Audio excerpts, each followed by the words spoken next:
لو عايزة تعملي البطاطس معاكِ في الair fryer وتطلع معاكِ جميلة جدًا وما فيهاش ولا أي غلطة، يبقى الفيديو ده مخصوص ليكِ. تعالي أقول لِك بقى على طريقة سهلة جدًا تعملي بيها البطاطس في الair fryer من غير ما تجلد معاكِ وتبقى معاكِ مضبوطة جدًا.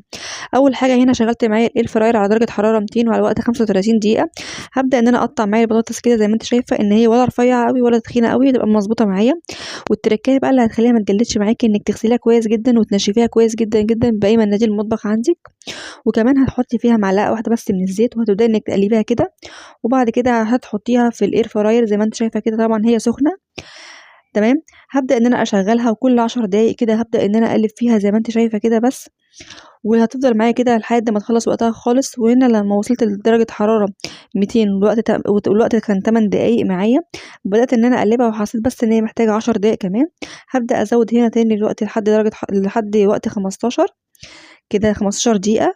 وهابدأ تاني أقلّبها